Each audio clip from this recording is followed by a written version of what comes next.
Hello बच्चा party, कैसे आप लोग?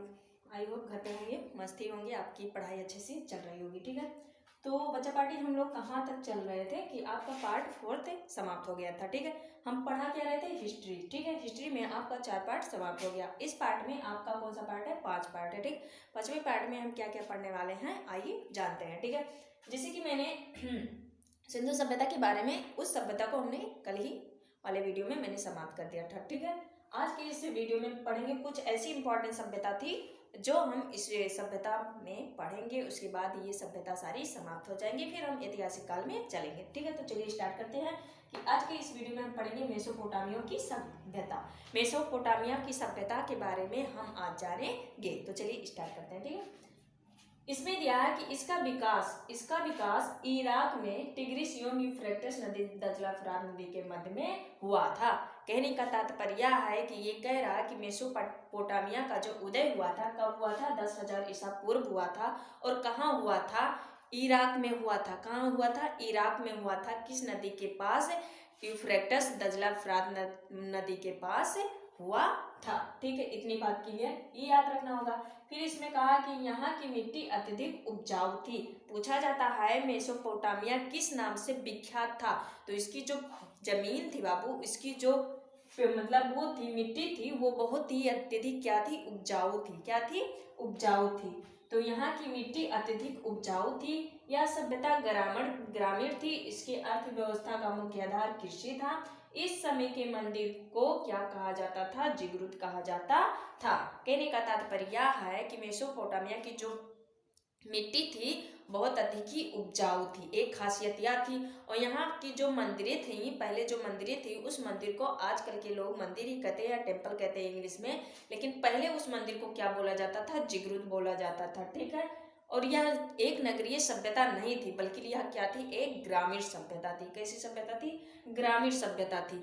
इसका जो अर्थव्यवस्था का मुख्य आधार था, वो मेन पॉइंट था कृषि, यानी खेती करना। ठीक है, आई होप इतना तो समझ में आ गया होगा। ठीक है, अब यहाँ पूछा जाता है मेसोपोटामिया की सभ्यता को कितने भागों में बांटा गया था? तो बाबू, मेसोपोटामिया की सभ्यता को 4 भागों में बांटा गया है।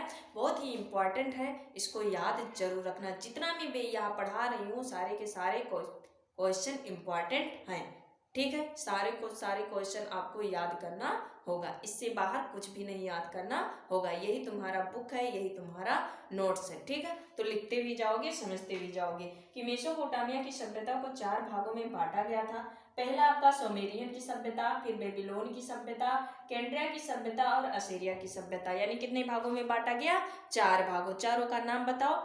असीरिया की सभ्यता यानी सेमेरियन की सभ्यता, बेबीलोन की सभ्यता, असीरिया की सभ्यता, कैंड्रिया की सभ्यता, यानी 4 सभ्यताएं थी। और एक क्वेश्चन और इम्पॉर्टेंट है, पूछा जाता है कि यहाँ पर देखिए, झूलता हुआ बगीचा कहाँ पर स्थित है? तो दूसरे सभ्यता में, यानी बेबीलोन की सभ्यता में ही झूलता हुआ बगीचा क्या है?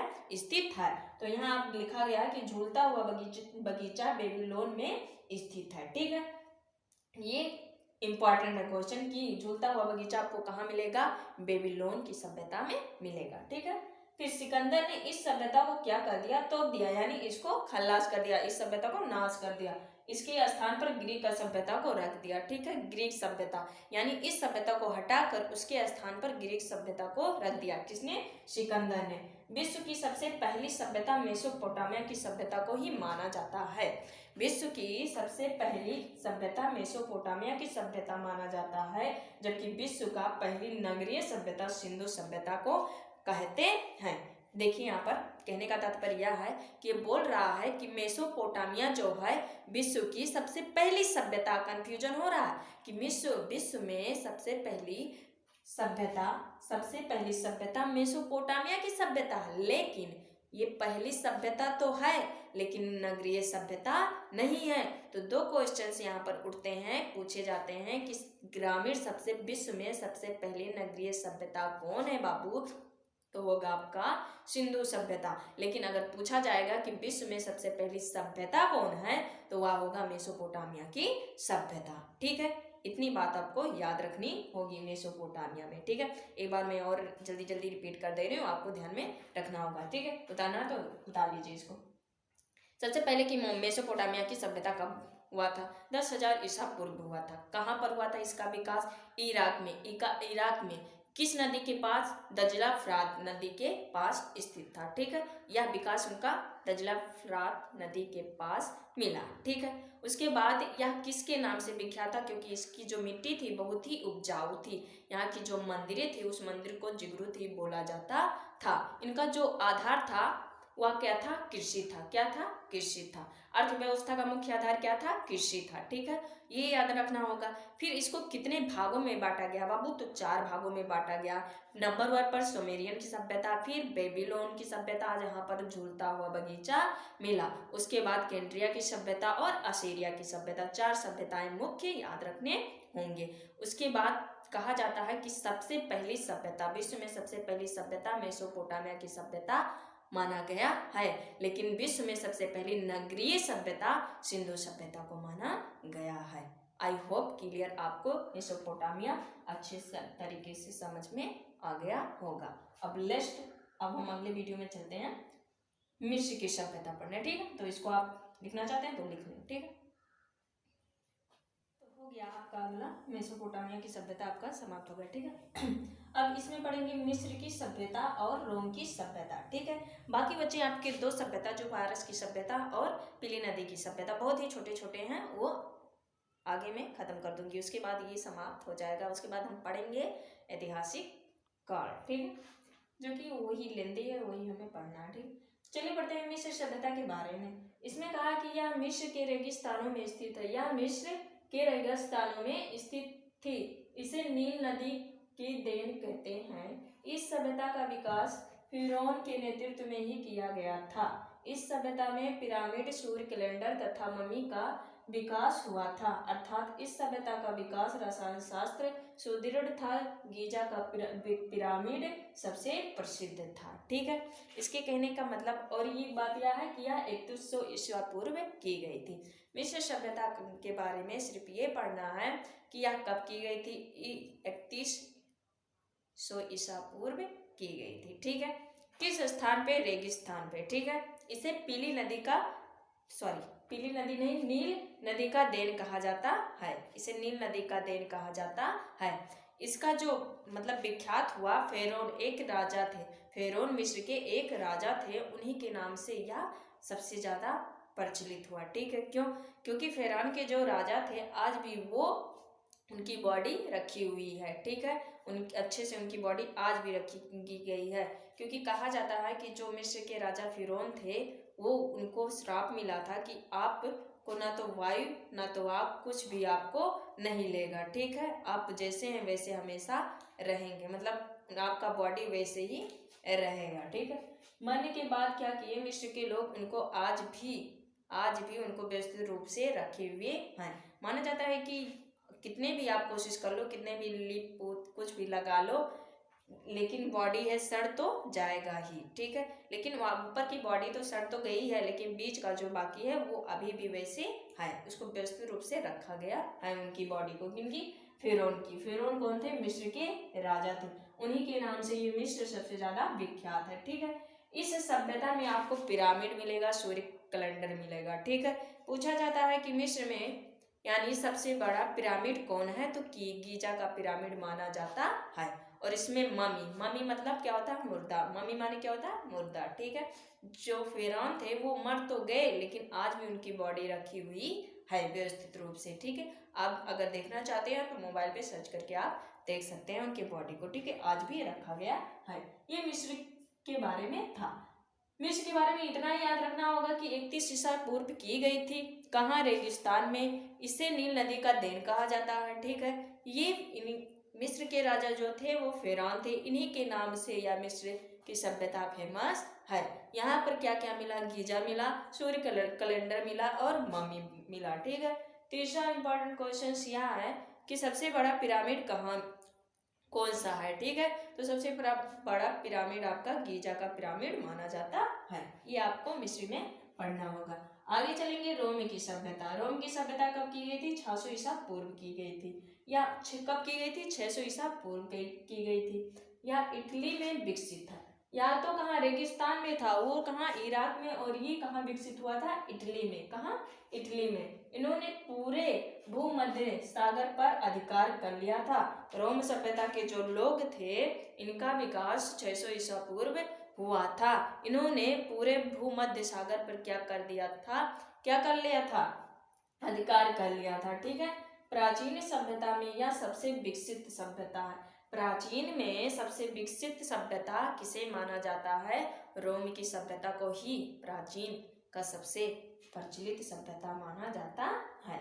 विकसित सभ्यता क्यों कहा गया है, क्योंकि वहाँ रोम की सभ्यता का आप जब उसके बारे में सर्च करोगे, वहाँ की जो नक्शा देखोगे रोम की, इतनी अच्छे से वहाँ की बनावटी हुई है, क्योंकि वहाँ जनसंख्या की मात्रा क्या थी, कम थी।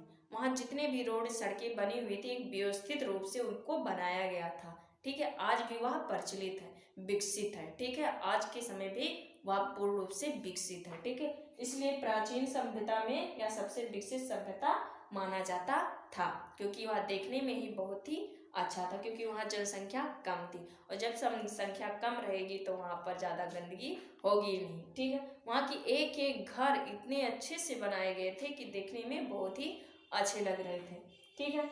उसके बाद आगे पढ़ना है, आज भी इस सभ्यता के अवशेष सुरक्षित बचे हुए हैं। मैंने कहा ना कि आज भी वो रोम की सभ्यता देखने को मिलेगा। बहुत ही अच्छा, सबसे अच्छा सभ्यता रोम की ही सभ्यता है। ठीक है। आज भी इस सभ्यता के अवशेष सुरक्षित बचे हुए हैं, जो पर्यटन मतलब घूमने लोग वहां जाते हैं का आकर्षण केंद्र है। जो लोग घूमने जाते हैं वह स्थान उनको क्या कर लेता है, आकर्षित कर लेता है। इतना सुंदर है कि वह इंसान को क्या कर लेता है, अपने ओर खींच लेता है, वहां देखने लोग जाते हैं। इस सभ्यता के दो सबसे बड़े राजा जूलियस सीजर और अगस्टस थे।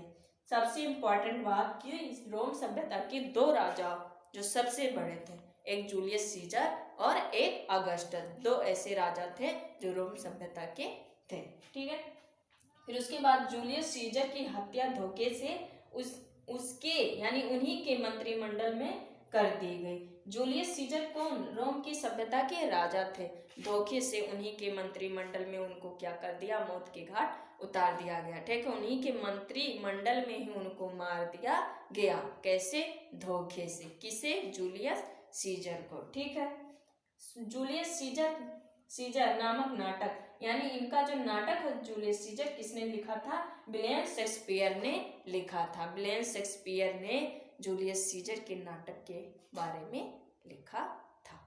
यही आपका था मिस्र सभ्यता और रोम की सभ्यता। ठीक है। आगे जो दो दो छोटे छोटे सभ्यता, पीली नदी की सभ्यता और फारस की सभ्यता, वो आगे चलकर हम देखते हैं। ठीक है। यदि इसको लिखना चाहते हैं तो आप लिख लीजिए। तो हो गया आपका अगला सभ्यता। ठीक है। अब पढ़ेंगे हम फारस की सभ्यता। तो रोम की सभ्यता आपका समाप्त हो गया। ठीक है। अब पढ़ेंगे फारस की सभ्यता। तो फारस की सभ्यता जो थी 500 ईसा पूर्व हुई थी। ठीक है। यह वर्तमान ईरान में थी, यानी वर्तमान ईरान में इसका विकास कहाँ हुआ, ईरान में हुआ था। ठीक है। इस सभ्यता का विकास तेजी से हुआ, इतने रफ्तार से इस सभ्यता का विस्तार हुआ कि पता ही नहीं चला कि कब फारस की सभ्यता आ गई। ठीक है। बहुत ही तेजी से हुआ था। इन्होंने पूरे अरब प्रायद्वीप पर अधिकार कर लिया था। जैसे कि रोम की सभ्यता वाले लोग क्या किए थे, मध्य सागर पे पूरा कब्जा कर दिए थे, इसी प्रकार जो फारस सभ्यता के लोग थे वो अरब प्रायद्वीप पर क्या कर लिए थे, अधिकार कर लिए थे। इनकी भाषा फारसी थी। कैसी थी, फारसी थी। ये फारसी भाषा इनकी थी। ये फारस के धर्म को ही मानते थे, यानी ये फारसी धर्म को ही मानते थे। सिकंदर आए और इन्होंने इस धर्म को क्या कर दिया, इस धर्म का क्या कर दिया, अंत कर दिया। सिकंदर ने बहुत सारे ऐसे, मेसोपोटामिया में आया था, उस स्थान को यानी हटाकर दूसरे को थोप दिया था। ठीक है। आगे इसकी भी पारी आएगी, इसका भी नाश होगा, वो भी करेंगे चाणक्य और कौन करेंगे, चंद्रगुप्त मौर्य। ये दोनों मिलकर इनका नाश करेंगे। ठीक है। ये कहा स्टोरी बहुत ही अच्छी है। ठीक है। जो कि मैं आगे पढ़ाऊंगी। ठीक है। बहुत ही अच्छा स्टोरी है सिकंदर का और चंद्रगुप्त मौर्य का। ठीक है। तो आपको फारस की सभ्यता में इतना ही पढ़ना होगा कि इसकी विकास कब हुई, 500 ईसा पूर्व हुई। कहाँ हुई, ईरान में हुई। कहाँ हुई, ईरान में हुई। ठीक है। और इस सभ्यता का विकास बहुत ही तेजी से बढ़ा। इस सभ्यता के जो लोग थे वह प्रायद्वीप पे क्या कर लिए थे, कब्जा कर लिए थे। ठीक है। सिकंदर ने, और ये फारसी धर्म को ही मानते थे क्योंकि इनका मुख्य भाषा क्या था, फारसी था। यानी फारस के रहने वाले हैं तो उनकी भाषा क्या होगी, फारसी ना होगी। लेकिन सिकंदर ने आके इस फारसी धर्म का क्या कर दिया, अंत कर दिया। ठीक है, फिर उसके बाद आया आपका स्पार्टा की सभ्यता। स्पार्टा की सभ्यता सबसे इम्पोर्टेंट है, ये पढ़ने लायक भी है। बहुत लोग कहते हैं कि हिस्ट्री क्या होता है, बहुत ही डिफिकल्ट होता है। क्यों डिफिकल्ट होता है, क्योंकि यहाँ बोरिंग सब्जेक्ट है। लेकिन बाबू जब पढ़ने लगोगे ना तो इसमें जब इंटरेस्ट आ जाएगी तो बहुत ही मजा आएगा। ठीक है, तो हम पढ़ेंगे स्पार्टा की सभ्यता। स्पार्टा में क्या पढ़ना है, स्पार्टा अपने बहादुर सैनिकों के लिए विख्यात था। ये स्पार्टा जो सभ्यता था किसके लिए विख्यात था, ये अपने बहादुर सैनिकों के लिए नाम से ही विख्यात था। चलिए पढ़ते हैं कि क्या दिया गया। स्पार्टा अपने बहादुर सैनिकों के लिए विख्यात है।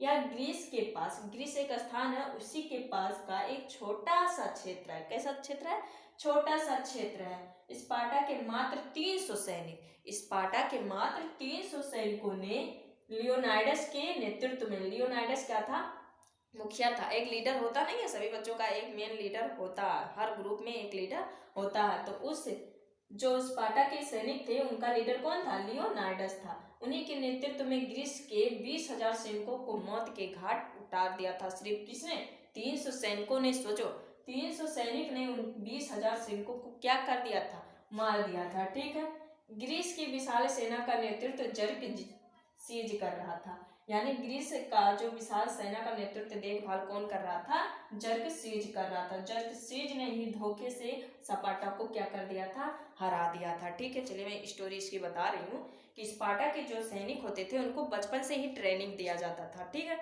बचपन से उनको क्या किया जाता था, ट्रेनिंग। अब कैसी ट्रेनिंग, बहुत ही खतरनाक ट्रेनिंग दिया जाता था। ठीक है, भेड़िया का नाम तो आपने सुना होगा, जो बहुत ही खूंखार जानवर है भेड़िया। ठीक है, और रात 12 बजे के अंधेरे में उनको एक लाठी देकर कई भेड़ियों के बीच में बचपन में ही उनको छोड़ दिया जाता था। जो जीत गया वो तो चला आया, सैनिकों में सम्मिलित हो गया, लेकिन जो हार गया वह भेड़ियों की मर गया। ठीक है, तो ये स्पार्टा के सैनिक खेलते थे। ठीक है, तो उसमें चुन चुन कर उनके सैनिकों को क्या किया जाता था, इकट्ठा किया जाता था। ठीक है, इनका बचपन से ही ट्रेनिंग होता था।